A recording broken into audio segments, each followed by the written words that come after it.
Inside Out, it's about this young girl, Riley, who's 11 years old, and, and the movie takes place partially in the real world and partially inside her head, and we meet her emotions.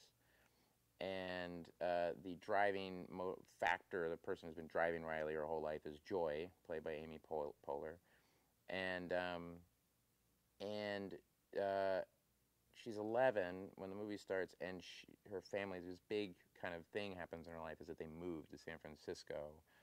And it's not, it's a whole new set of friends.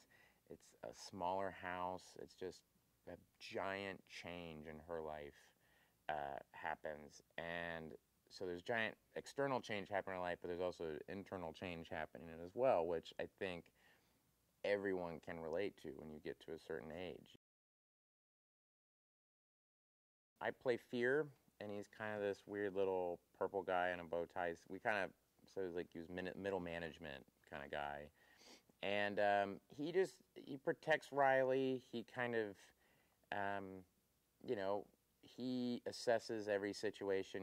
Joy is kind of the motivating factor in Riley's life, up to this point that the movie starts. And so, Joy's always wanting to try things and do things, and Fear is just there to just give an assessment of this is what could go wrong. And it's usually a very long list of things that could go wrong. And then he's usually ignored.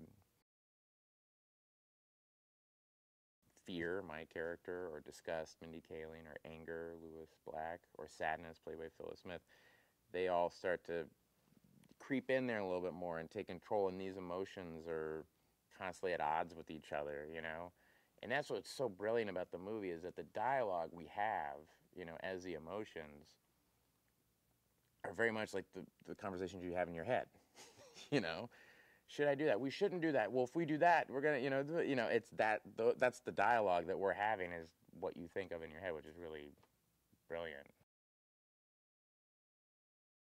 Amy Poehler plays Joy, and I've known Amy for like 10 years, and she is Joy in life. I mean, she is that person. She's not really, she's always been just this wonderful, bubbly, effervescent person. And when I started SNL, she was so inclusive and made me feel such at ease. And she's just this like beautiful, beautiful person. So I think there's only one person that could have played Joy, and that's Amy. This movie's genuinely funny, and it's a great adventure. It's incredibly imaginative.